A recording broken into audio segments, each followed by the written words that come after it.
Welcome back to another episode of DIJAH's Cafe, where we keep it real, relevant, and rooted in purpose.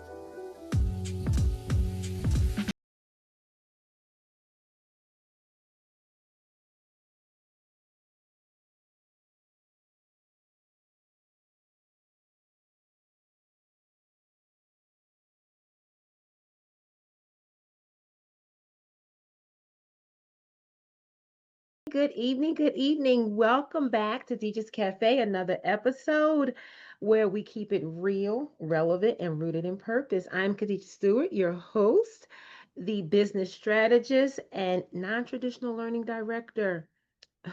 Guys, tonight I have a treat for you. I am so excited. This is a topic that I have done my own research and delved into, but I like it because it's not my view and my perspective, or my research, and my credibility I'm going to kind of showcase tonight. It is my warm sister, Kaleema Overton Ameen. So I'm going to give a quick intro about her, and then I'm going to formally welcome you. So Kaleema is a federal policy analyst specializing in healthcare policy and disaster relief programs. She's managed programs for the Centers for Disease Control, Bioterrorism, and International AIDS Relief, the U.S. Department of Commerce manufacturing programs, and the U.S. Department of Health and Human Services, pediatric mental health, just to name a few. After 23 years, she retired from the federal government and is now working as a consultant to the National Science Foundation, overseeing research compliance. Kaleema has just written her first book, Hidden in Plain Sight. This book was written in real time and became an organic step to healing from psychological trauma of abandonment. Her book includes a series of interviews with women from diverse racial, social, economic, and religious backgrounds. Kaleema's own journey included lodging a public complaint that resulted in an invitation to write 7 series newspaper column. Kaleema's book exposes the grooming process that leads to psychological, economic, and spiritual abuse. She has trained diverse groups, including military chaplains, religious communities, on how to protect themselves and those they support from this predatory process. She is an avid volunteer in the community. And without further ado, I would like to welcome my sister and author, and as you can see, very credible professional, Kaleema Overton Ameen. Welcome. Thank you. Thank you so much. Thanks. I had to share all of that because the topic we're getting into tonight, hidden plain sight, um, you wouldn't think that an individual with your background, experience, professionalism, right, would even delve into this necessarily, right? Because you're an analyst, you're a numbers person, right? You're evaluating outcomes and things, right? But to be able to deal with something this emotional, right, but yet real for people, I wanted to give that intro for you. So, in opening up, I want you to give me one sentence about why you wrote this book. A little I can do it quickly. in one sentence. We were taken on a family vacation that was also our wedding anniversary, and we were abandoned there. And I soon found out that it was done on purpose. So I guess that's one sentence right there. Wow. That's one exclamation point. Yes. Exclamation Yes. point. Yes, sis. Wow, wow, wow. And for those who are watching that have struggled with some of these issues, and if you can kind of give me an explanation about what is Hidden Plain Sights about overall, what topic would you say that people would recognize it is about? It's really about self-help, and Mhm. discovering your power and your resilience. Okay. And I want to expose the predatory process of the narcissist and not just leave people with that problem and say, hey, this is a problem. However, I have a solution for you. And so that's in a nutshell what my intent was with writing the book, was to expose the problem, provide a solution, That's what I do all day. I'm actually a policy analyst, not a budget analyst. And so what we do is we analyze programs and we find the holes and the gaps in the programs that keep it from being successful. And then we create a corrective action plan. It could be anything from organ transplant programs to pediatric mental health. And so I decided to analyze the process of the narcissist, find those holes and gaps that we fall through, and create a corrective action plan. So the process I use was something I do every day at work for 30 years. So I didn't want to reinvent the wheel. I just said, oh, let me analyze the narcissist. You know, if I can analyze this, I can analyze that, right? So Right, that's what right. that was my intent. That's what I did with the book. Okay, I love it. I love it. Right, you're crossing worlds, but effectively giving a view, and I really like that. And I think that's the reason why I said numbers because I want to give this conversation credibility in that you didn't just sit down and write a book about your emotions. You didn't just sit down and write a book about your experiences, right? And that was kind of what I was kind of hitting at with the numbers part because you had to evaluate numbers. When I said numbers, outcomes, right? How many people, how many, what, talk to me a little bit about that when I said those numbers. Okay. Well, initially, I didn't know I was going to write a book about narcissism. It wasn't my intent. I did at some point intend to write a book about abandonment. And so my question I was asking myself was what made us a target for this type of predatory behavior? But I was thinking, oh, maybe, maybe it's happening more to African Americans, Caucasian, South American, Muslims, Christians, Catholics, who's experiencing this more and why? And that was the initial question I was asking myself, who's experiencing abandonment more? And is it a social, economic, educational, religious connection?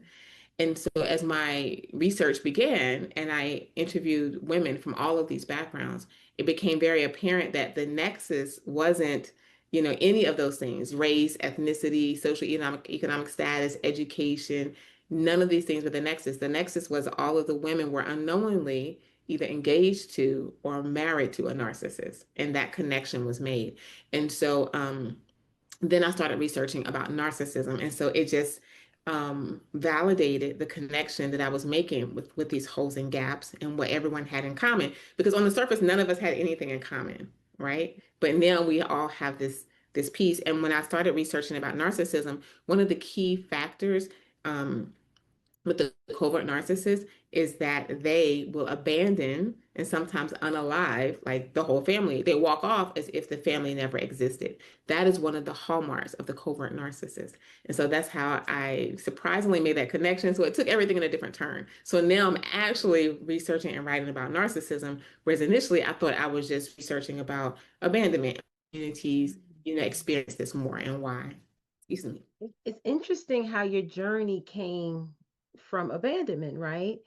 Because I want to also talk a little bit about because I'm sure you found this in your research. What happens when it becomes the hoverer, right? The opposite of leaving you be, but what not letting you go, right? Making sure that they're always you really you can't leave. And I don't like to use the word can't. As a teacher and director, I don't allow that word. So I want to Mhm. replace can't with they strategically place you in a position that you don't realize you're in, where leaving feels impossible. Yes. And this is one of the many things that people overlook because oftentimes you see women who are in physically abusive relationships and people say, well, why doesn't she just leave? Why can't she leave? Well, the physical abusive relationship is really the end result of what you're seeing, the end of a long process that took place. Because before that happened, there was psychological abuse, there was emotional abuse, there was financial abuse, and sometimes spiritual and even legal abuse. All of those things, no one saw that part. They see Mhm. the end, which may be the physical abuse. But all narcissists don't result to physical abuse, especially the covert narc. They're so consumed with their own uh this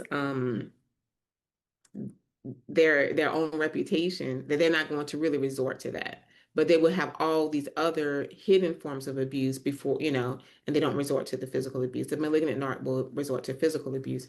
But that's one of the things that people, just kind of they don't even realize they're looking at the end of the story. Right. And they don't think about how did the person get to this point. And I was even guilty of that myself with one of the ladies I interviewed. She wasn't experiencing physical, like domestic violence, but Mhm. she was in what I guess for the sake of the platform, I'll say what seemed to be on from the outside a swinging lifestyle. And I asked her in the Mhm. interview, how did you come to this lifestyle? And she said, this is not my lifestyle. And she starts to unfold for me 14 years of manipulation that ended with this swinging lifestyle that she was not, um, like a willing participant. But it was years of manipulation and blackmail and financial abuse and, all these things culminated into her ending up in this lifestyle. I'm just calling it that, for the sake of the platform. So oftentimes we're looking at the end result and formulating a conclusion about how the person got there, but not really taking the time to ask the questions like, how did you get there? And that's in my book. I interview all of these women for extensive amount of time on paper, on the phone, and by video, and the whole entire story began to unfold. That's why I love the title Hidden in Plain Sight, right? Because normally once the window opens a little bit for others to see, Mhm. there's an entire apartment, house, Right. community, On fire. compound behind her, Right. right? Talk a little bit about that. And this is something I was going to do this at the end, but I'm gonna peek into here a little bit. I have something called victim coupling. And Okay. it's normally when the victim begins to start to explain their story to people. And I don't know, due to the emotion, due to how they explain it, they now become a part of the problem with the narcissist, right? The way the story is being told and the way, because they have to repeat it over and over again a lot of times in situations. So once people hear it, they'll say, well, you all shouldn't do, and they're being coupled into a situation where they really weren't, like you said, with that situation, even, right? She wasn't really a part of the swinging lifestyle. She really didn't want to be there. So she's coupled into this lifestyle with this other individual, these other individuals. Now her voice has gotten kind of muffled, Mm-hmm. right? So talk about how someone that feels like they're in that situation, what is one way to kind of start to step out of that, because it can become a tornado, that feels like you just can't get out of it. Mm-hmm. Yes, and that's, kind of parallel to the trauma bond because those two things are kind of all those things are happening all at once and we don't see it in separate, like it's not compartmentalized, in your life and you can see all these things happening. They're interconnected. But Mhm. when the victim coupling, I had never heard that phrase before, but I It's like mine. I just it. made it Thank you up for because explaining it's it. how Oh, it, okay. understanding how Get it it. feels I and get talking it to you. because that's the narcissist is going to create that atmosphere through the blame shifting and being Mhm. the victim. And so Mhm. even from that standpoint, the narcissist is going to present to everyone else in the world that we are in together. Now, in the beginning, in the love bombing stage, the narcissist presented to us, we're in this together, like this elevation that we're going to Mhm. have. But after a while, when you begin to see behind the mask and see that the words and actions don't match, now they're going to shift gears and they're going to start the blame shift and they're going to play the victim. And now they're going to make it seem like you took part in whatever abuse occurred. And they Mhm. want to get the victim, the target, to buy into the blame. Because it's one thing to take blame for something that's happened, it's something totally different to take responsibility. And that's what I Right. talk about a lot with in my live conversations is we have to not take blame because the narcissist wants you to do that, but take responsibility for ourselves, right? But the Mhm. narcissist wants to heap all of the blame on you because with that comes shame. And as long as you feel ashamed, you're going to be quiet. So what they're really trying to do is force or buy your silence. So they can move on Mhm. in plain sight, hidden in plain sight, continue to abuse other people, and people will be just unaware. And Mhm. so that coupling, that victim coupling, we're doing it to the victim when we're watching them, like, hey, how did you end up in this lifestyle? Or why doesn't she just leave? And also on the other side is the narcissist, doing the same thing to the victim. Like, it's your fault that I'm doing this. If you would Mhm. only do whatever they may lay out, then I wouldn't have to do this to you. And so they end up making them a part of their own abuse and making them take blame for their own abuse. Like I said, comes with the shame, comes after that shame and then silence. Thank you so much. Right. Your explaining of it and how it all intertwines helps. And I know some of the work you do with religious leaders, and I smile so heavily because this is another I think of sometimes hidden in plain sight, right? The hide and go seek game. So this is Mhm. another place that, a narcissist can sometimes safely hide, Yes. right? Um, Speak to some of the shocking things or some of the aha moments, and maybe not the specifics, obviously, because we want to always keep folks' information private. But some of the religious leaders, I can imagine when they got to aha. Have you seen some of those aha moments with them and working with them when they finally realize, aha, I see what she's saying now, or I see how that happened, or I can remember a situation. Hmm. Well, I think when it comes to working with religious leaders, I trained the military chaplains at their annual training last year in Chicago, and they initially, some of them didn't even know why I was there, right? Because there were other trainers there, but this is a mandatory annual training they have. So they really couldn't make the connect about what I'm doing with what they're doing, right? Mhm. And so once I began to unfold for them how, because the military chaplains, their job is to provide pastoral care to military service members. And they're mostly focusing, and they work in conjunction with a psychiatrist and trauma therapists because they're out in the field, they're in the war zones.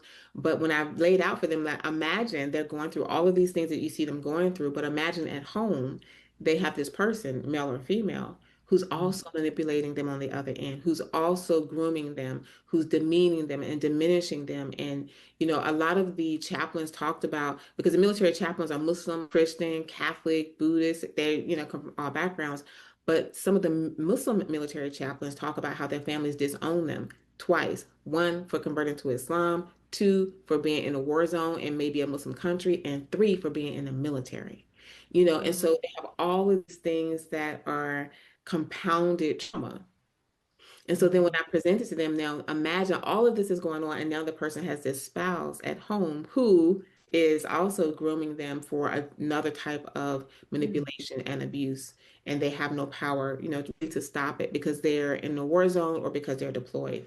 And so then everything started clicking, and they really, from the beginning, they were very open and warm and welcoming. I would say in the room there was only 4 or 5 women in the room because there are not many female military chaplains, and then I was there and I'm not a chaplain, and then there was a couple of other women there, but primarily I would say 95% of the room were men. And so they begin to understand, what Mhm. what was happening to not only men but to women but to men, and they could see the connection and what they were doing at that point. Wow. This was like another layer of information they would have to support service members. How did it feel when those moments clicked? Because you were there, right? You're in the room with them. For you, like, what did you feel? Now initially I was terrified to go and do this training because I felt like I was also kind of too much in my head. And Mhm. and I had to remind myself, I remember when I was in FedGov, we had to train pediatricians. And one of the team members didn't, was afraid to do their part of the training. We were preparing for the training. And I said, we're the experts there. They're not asking us to deliver babies, we're providing them program support. And so we are the experts that day. And I said, well, just do one slide and then I'll do the rest. But think about doing more than one. But if you just do one, and I had to tell myself, I'm the expert there. Like I'm Mhm. the expert about my topic. They're the experts in what they do, and I'm the expert here. So I had to keep, trying to talk myself, remind myself. But it was great that when I got there, that's how they saw me, and they treated me like a colleague and they treated me like an expert, in my Mhm. field. And so Mhm. it was a very exciting experience, I would say. It's good to know they're receptive. It's really Yes. good to know because I mean, this is our military, right? This Right. kind of emotional stress, Right. we don't need service folks having to deal with. No, no, no.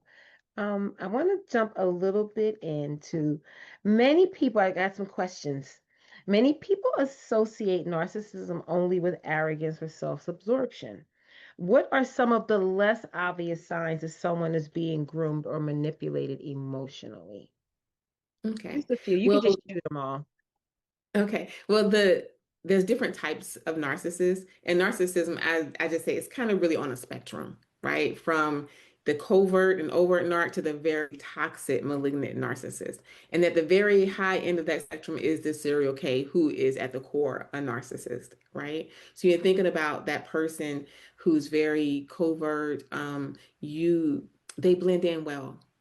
They align Mhm. themselves with you mentally, physically, spiritually, financially. They align themselves with you at church, at home, at the mosque, at the synagogue, at school, at work. And whatever you say you want and need, they're going to say, me too, to make you feel safe. Right. And Mhm. so when we have to think about the spectrum of narcissism, then when we're looking at these people who have some of these traits that are more like, if anyone who has children or been around children who are 2 year old and they have the terrible twos, I want what I want it when I want it, and you're going to give it to me, and I don't care how you have to suffer. Mhm. That's how Mhm. you think about the behavior of the narc. And you will see in adult people, it won't show up as they're rolling around in the middle of Walmart because they want, a lollipop. It will show up in abusive ways: mental, physical, spiritual, and financial abuse when you don't comply with what they want.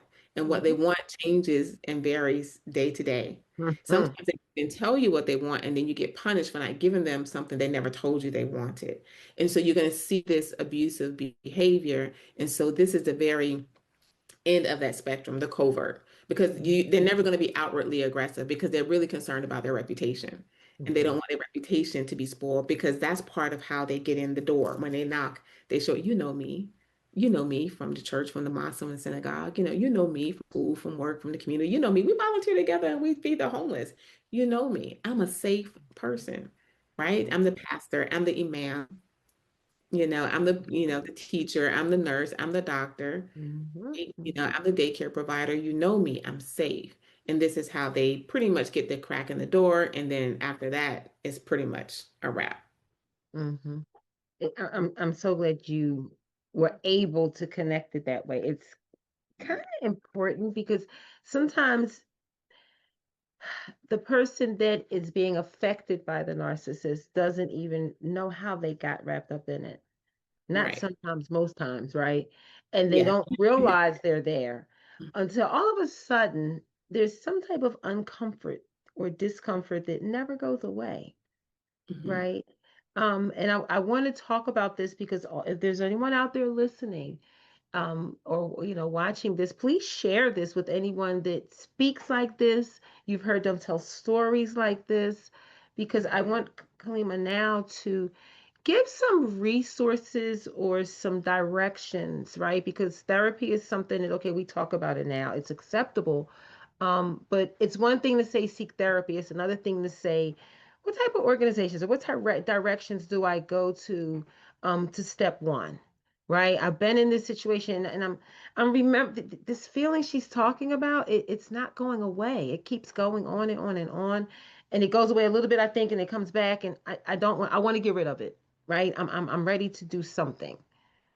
What do I do first?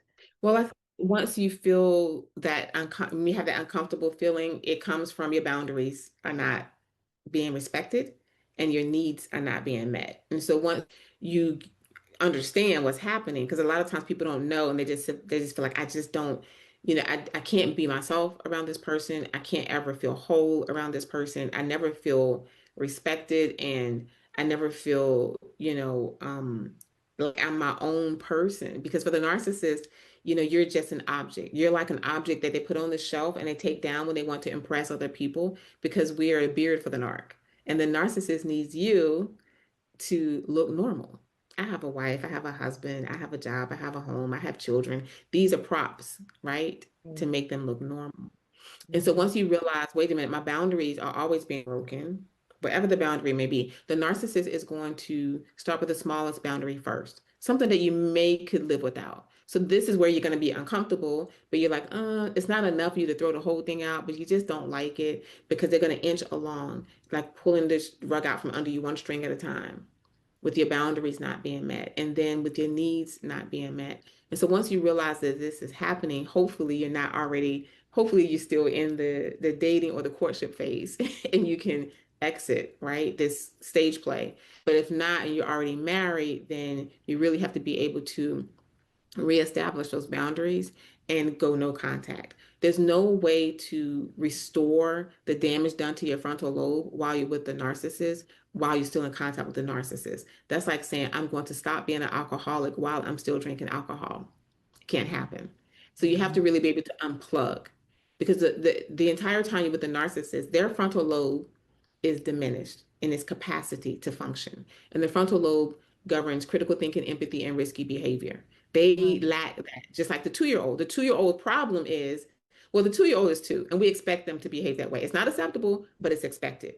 And Mhm. because we're there to teach them how to do better, right? And that's the problem with the 2 year old. They don't have a fully developed frontal lobe because they're two.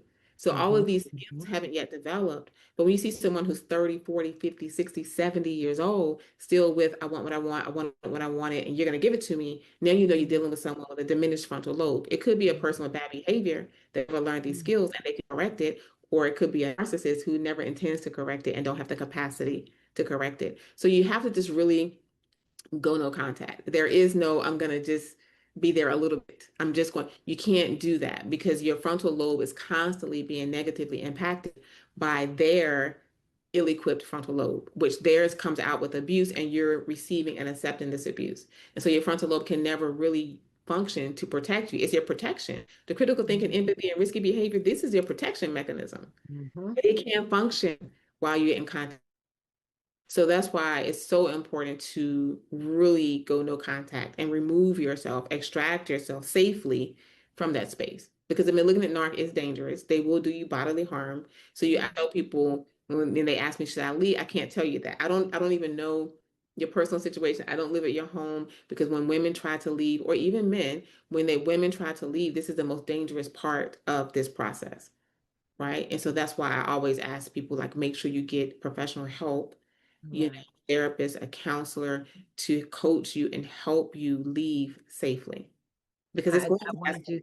Even the covert, right. they're not going to care about their reputation at some point. It's Mhm. going to escalate. And so you want to be able to leave safely from that space and leave and stay gone and have a plan. When people say, Right. oh, they should just leave. Well, where are they going when they leave? Right. Mhm. What's the plan after that? So if they were to contact a domestic violence organization, would they direct them? Yes, Would they it can fall under sit. them? Right. They will want to reach out to a domestic violence organization, a domestic violence shelter. Mhm. They can even contact. A lot of people overlook their employees assistance program on their job. If you are Mhm. working, the employees assistance program is a great resource. They have already vetted these organizations, for domestic violence, financial recovery, relocation, healthcare, mental health. All of these things are available through your employees assistance program. If not, they can reach out to, like we said, the domestic violence shelters. They can also reach out to the religious community, and you don't have to be a part of that religious organization to get assistance from the communities. People don't realize that. Mhm. Reputable religious organizations don't require you to be a member to get help. So, Correct. Correct. they are really there to support the community, regardless of race. Regardless of religion. Mhm. But you Definitely. reach out to religious organizations as well, and coaching and counseling and therapy and all of those, the typical ways, and reach out to pediatricians. Sometimes people will tell me, I don't have, a primary care. And I said, do you have children? Yes. Do your children have a Mhm. pediatrician? Yes. Bingo. There you go. Here, this is your end. This is your opportunity with a pediatrician because they Mhm. are allowed to provide you references and services. And, even pediatricians can sometimes provide, if you have, like, let's say a high stress situation, they can give you services, like initial services, and then refer you out because a pediatrician is helping the entire family. And another place is if you're caring for elderly family members. I learned this quite by accident. My dad was living with me and I was his primary caregiver. And when I was at the doctor with him, we were just sitting there talking, he and I. And I said, oh, yeah, I didn't get my vaccines, and I didn't do this, and I got to get my annual. And I'm thinking all this stuff because I'm taking care of him. So all my stuff is just going to the wayside, right? Mhm. And the nurse was there, typing. She said, oh, we can do that for you here. I said, oh, this is not my primary care. She said, you're his primary caregiver. So we can Right. service you here. And I got all my stuff done right there. Mhm. right? So sometimes even if we don't have our own, and if someone doesn't have their own, they need to look at creative services. And even through, if you have children through their school, through Right. daycare, the thing is you have to be brave and let people know you need help. People can't help you if they don't know you need help. And these are all the places where you can get help. Last ditch effort, like the local fire departments, if you ever go by the fire department, look, there's a plaque on the fire department that says it's a safe house, a safe shelter. The fire Wow. department is a place that takes in people who are fleeing from certain situations. And Right. I forgot it, it's called, it says safe shelter. It's like a little gold plaque that's on it. But the fire department Mm. is another place that people overlook, for immediate emergency shelter. Wow. Thank you, Kaleema. Oh, that was an awesome list of resources. Yeah. Yeah, so please, anyone, please, if you know someone who has been maybe telling you the story over and over again, right? You're that person that they're talking to on the phone. Give them some of those resources. Share this link with them. At the end, Kalina is going to give all of the ways that you can contact her directly or that you can kind of share in some of her work with her. And of course, always the book. We'll talk about that where you can get the book from Hidden in Plain Sight. It's kind of become a reference material for me because we work with families that have been that they experience some of the trauma. So we educate the children sometimes through our non-traditional learning program. Sometimes we have to help the adults even on education, even business empowerment in life. Sometimes they're business owners and they're going through this and whoo, trying to just stop and take a breath Right. through all of this, but then you still have to make money and live, Mhm. right? So it's not like you can really just stop and take a breath. That's why I said woo, because it can feel that way sometimes. Yeah. You talk in the book about spirit breaking, right? Once someone's spirit has been broken, we talked about the first steps. Social media advice. Can that be detrimental? And how do you because you don't want to just say, okay, fine, I'm gonna take myself off. Some people need to just take themselves off of social media, stay away from other people, right? But you still may be in contact with people that give you something that you need in the course of a day, Mhm. right? But you don't want to keep barking on the story and complaining about because it can take you back down the cycle. So how do you navigate these worlds of sociality, I will, for lack of a better way of putting it, right? That you still have to navigate through without becoming because you don't really want to become a recluse. Is that good? Exactly. Well, I would say with social media, even outside of this, if you're not experiencing any of this, social media is a la Mhm. carte. Don't eat from the buffet. You build up what you see on social media, you can pick and choose. So when people talk about, oh, social media is so toxic, well, it's toxic if that's what you're inviting onto your page.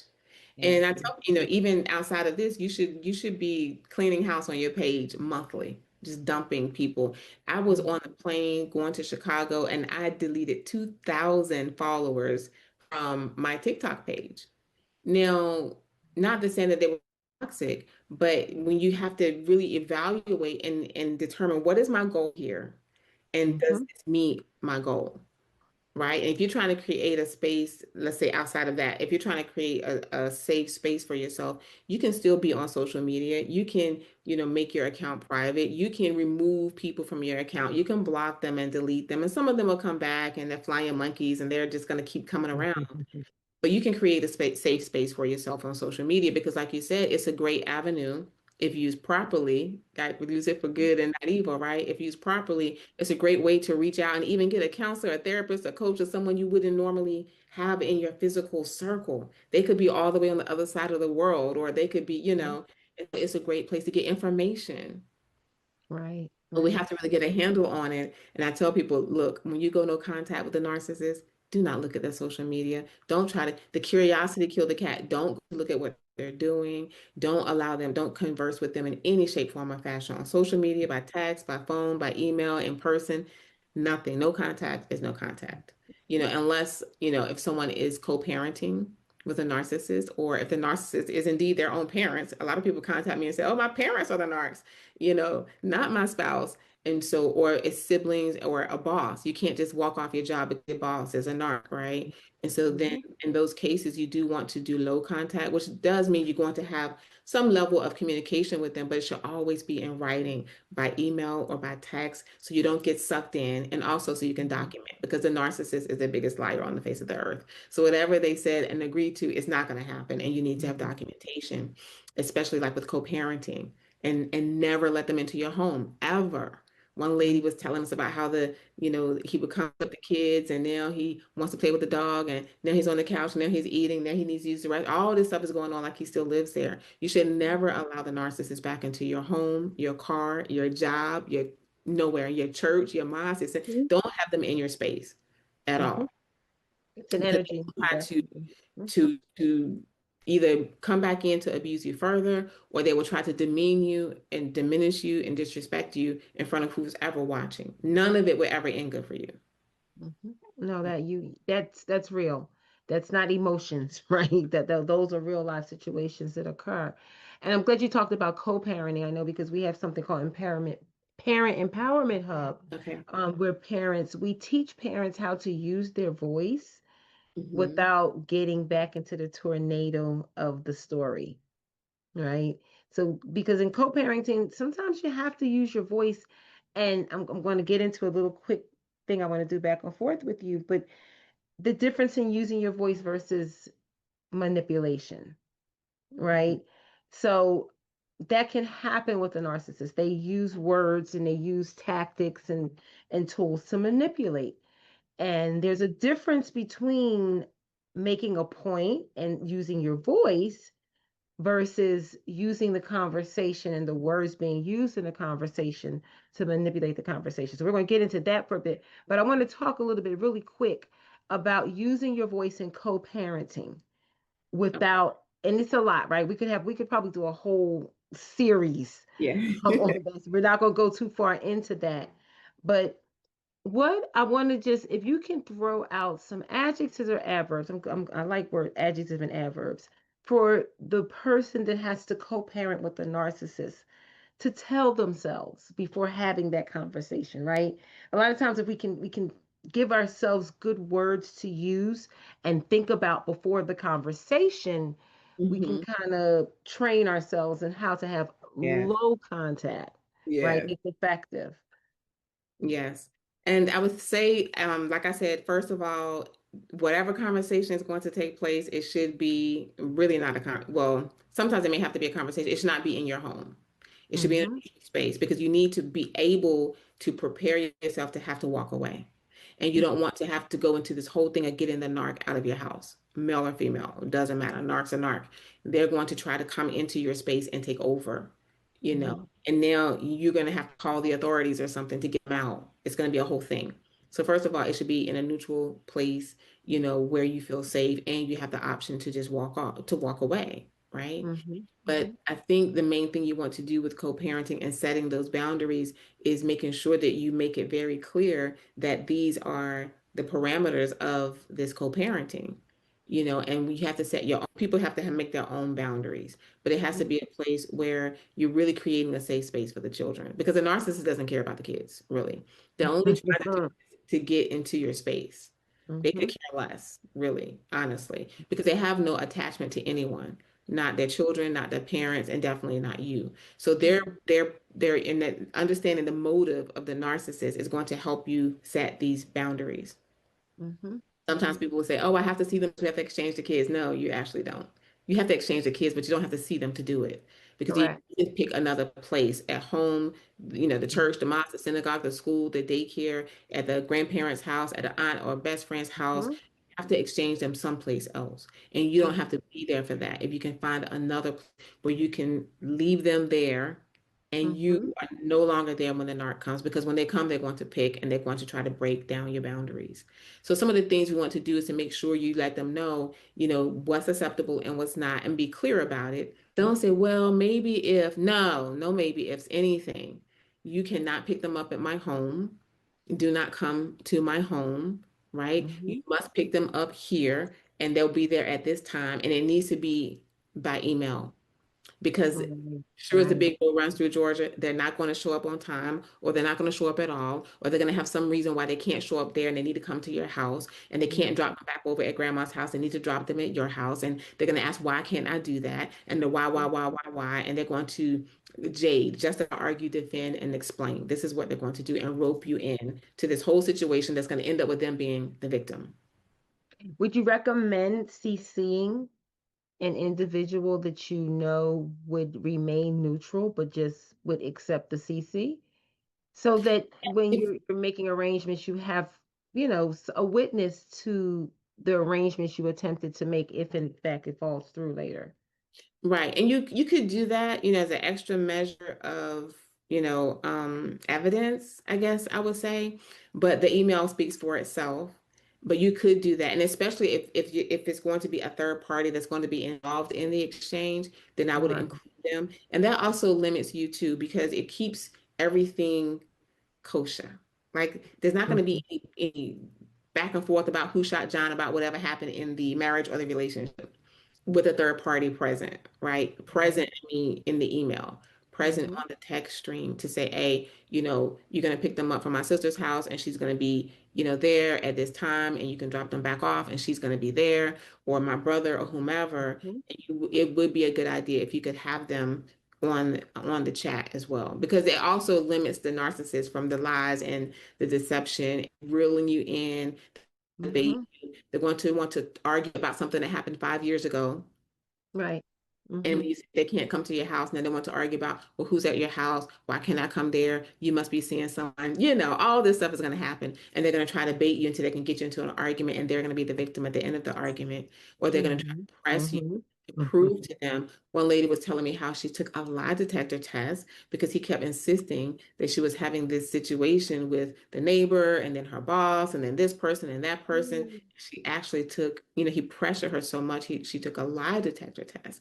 But when you think about the years of manipulation and blackmail, because the lady in my book who talks about being in this lifestyle, the swinging lifestyle, he really kept breaking down the small boundaries. And I asked her, what was the first boundary that was broken? And now we're talking about someone who is now bringing people home and saying we're going to have these extracurricular, extra marital things. But she says, when we went to buy my car, her parents gave her money for a car when she graduated from, I think, graduate school, and they gave her money for a car as a gift. She takes him with her and they leave with the car he wants, not the car she wants. Now, in the end, she was saying how she thought, well, I took him with me to make sure I get a good car because I don't know anything about cars. So this is what he's saying is the best car for me. But that's not what was happening. Now, in hindsight, 14 years later, she said, yeah, that was the moment right there where everything kind of was coming apart and I didn't know it, where the Wow. manipulation stepped in. And then it was he wanted to go to an adult store. This is later on, years down, and her parents don't like him already, of course. And so she's Mhm. having this big Thanksgiving dinner. They ruin everything: Thanksgiving, holiday, Eid, Ramadan, birthday, Funeral. anniversary, funeral. It doesn't matter. So they're planning this big Thanksgiving. She's excited because the parents have finally agreed to come and eat with him Mhm. at her house. Finally, people can come to her house. And he tells her, if you don't come to this adult store with me, we're not going. So this was blackmail. And so when she persists to push, and he says he's going to tell the family what she has been doing, let alone what he's been forcing her to do. He's going to paint like she's Mhm. been doing this willingly, and he's going to let the family know if she doesn't do this, right? So it's Mhm. always, it's just kind of to keep up in the ante. So the only thing Mhm. you can do is when you set those boundaries and they're not being met and your needs are not being met, is to just go no contact if you have the ability to do it at that time. And so this is how it kind of balloons, because they're not going, it's like little rocks and pebbles. They're not going to throw a huge boulder on your window and then everyone will Mhm. come running to your aid. They have to Mhm. Mhm. inflict this pain in little rocks and pebbles so no one is paying attention and you're not even paying attention, because Right. flick the Right. rock and then everything will be quiet and you say, oh, that was a bad day yesterday. And it may Right. go days or weeks or months before the next pebble and the next rock and the next boulder. And then now, it just may be like that, right? Because they want to get you accustomed to not having your needs met so it doesn't feel so bad all at once. And Mhm. now you go from you drove off the lot with the car that they wanted, to Hmm. you're in this swinging lifestyle. And what happened in between is what people don't see. Right, right. Yeah. And it's very traumatic for you to go back through and try to explain all of that. That's the part. So, really quick before we go, I wanted to try stereotypes and misunderstood concepts. Last one, gaslighting. Hmm. Hmm. Misunderstood versus what gaslighting really is, right? Because we hear all these stereotypical words, and I call them stereotypical words because everybody's just using terminology now, right? Right. And there is a difference, right, between gaslighting and you really just didn't understand what the person was trying to express. What are some signs? What are some, just maybe one or two, that I can tell the difference between that? Well, the gaslighting is really trying to repaint the whole history of what has occurred. Okay. You Mm-hmm. know what you know, right? So the gaslighting is going, excuse me, is going to uh, try to convince you that you didn't see what you saw, you didn't hear what you heard, you didn't feel what you felt, right? The pain wasn't that much. They didn't inflict the pain. And if I did inflict the pain, you made me do it. That's what the gaslighting is going to look like. Okay, To right. really discounting, everything that you experienced in this person, Mm-hmm. right? Okay. That's what the gaslighting is going to look like, Okay. in a nutshell. And So a so, person, I'm sorry, go ahead. because you know what you Mhm, saw, and they're going to say mhm. it different, right? Right, Even right. even when you're thinking about, even in a small, some people have uh, a poor memory of some things that happened, right? So you're talking and they say, oh no, let's say it's an accident. Five people can see the accident. One person will say this car ran the light, that one was red, it was blue, it was a man driving, it was a woman driving. But then once they gather all the facts and people say, oh yeah, you know what, you're right. They did, the light was turning yellow when they came through. The person who is just having a hard time remembering and accounting, Mm-hmm. reaccounting the facts will say, oh yeah, you're right. They'll Mm-hmm. say, oh, yeah, I didn't see that part. But the narcissist is never going to do that. They're going to say, this happened. Right. Do that. You saw this. We did this. We talked about it before, right? I didn't abuse you while they're abusing you. That Mhm. didn't happen, right? I don't know why you're telling people Accountability. that, right? And if you can convince them that it did happen, they'll say, you made me do that. If you didn't do this, I would not have done that. It's all Mm-hmm. your fault, right? This is the gaslighting and the blame shifting all rolled into one. No accountability. No None. accountability, right? Oh, Kaleema, thank you so much. This conversation went places that I wasn't sure it was going to go, but we stayed on the line because we didn't go too deep. Once again, anyone watching, share. If any of these words you've heard someone say, share this with them. If you just want to look at it and see. Now, here's the juicy part. You can Okay. her book, Hidden in Plain Sight. Where can we get it? Where can we get it? My book is available at Barnes& and Noble, Amazon, iTunes, Google Play, Kindle, and TikTok Shop. All Oh, there right. you have it. It's available in Well, all of those outlets. And so I hope that you have an opportunity to read it. I love to get feedback. I'm actually working on a workbook for 2026, and the workbook is going to cover the 8 steps to recovery. They're in the book in narrative form, but the workbook is going to be a place where I can give you prompts on how to restore your life mentally, physically, spiritually, financially, and legally. It's going to have, the goals, the objectives, awesome. how you can measure your goals and measure your progress. All of these things are going to be in the workbook that's going to be compatible with the book. I'm gonna tell you, when I was reading the book, I literally thought that. I thought to myself, man, I wish she had a workbook in here. Like, there's some things I want to write down and notes I want to take. So yes, I'm so glad to know that. We'll have to have you come visit our parents, and Yes, parents that would be have both great. I would definitely. love that. Are there any initiatives, consultations, events, specific programs going on where we can connect with you a little more directly? Okay. Well, I am available for in-person events. I do roundtable discussions. I do training. I do group, settings. And so I'm not a therapist or a coach or a counselor. What I do is train you on how to restore your life in those areas we talked about, how to create a plan for yourself. And part of that plan is getting a coach, a therapist, or a counselor, because the difference is they will work with you every day by day. My job Right. is to create the plan for you, which includes including them, in your journey. And so I do in-person roundtable online discussions to assist people with developing their narcissistic abuse recovery plan.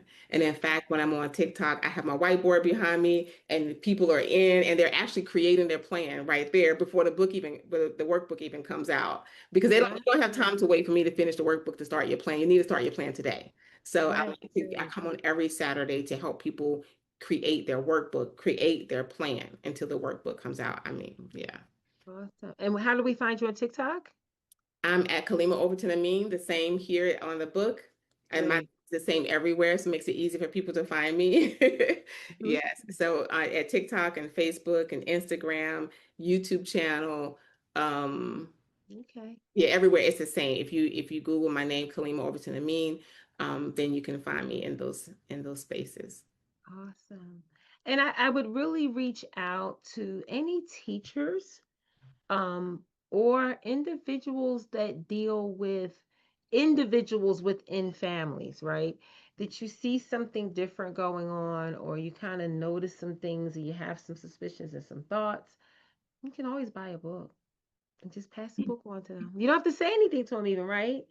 So Kaleema, thank you so much for joining me, and I've been Hmm. so excited about this. So everybody, share, share, share, share. Right? We don't want to hold Thank you. information in. No, I was just saying thank you so much. It was such an honor to be here with you. Such a nice, easy. I see why it's called DIJAH's Cafe. I feel like, I just needed some coffee or a cappuccino or something to it's like a chill, laid back space. Good. I'm glad it felt that way. And I meant to say yes. I have. I was going to ask you what you had in your cup. I normally tell my guests to bring something. You have Oh. with you. So I have sparkling grape juice with some fresh blackberries and strawberries in it. I'm a I mocktail. usually have mint tea, but I had to rush to to log in, so I forgot to make my mint tea. Go have it now. Go enjoy it now. Relax. So thank you so much. I'll be You sharing too. this all over, and we hope to see you again on Indigenous Cafe. We will Okay, be doing thank you. a live event within the next year, 2026, and we want to have some of our guests come in and join us in the Philadelphia, DMV, Jersey area. Oh, Um, nice. so look out, look out, look Definitely out. love It's to do that. coming. Make sure you Good. invite me. Oh no, you definitely would be a panelist. Okay, Definitely. I want thank to you. get everybody Thank in the mix. But have a wonderful evening, everyone. And you. once again, thank you so much. And Kaleema, you take care. All right, you too. Thank you.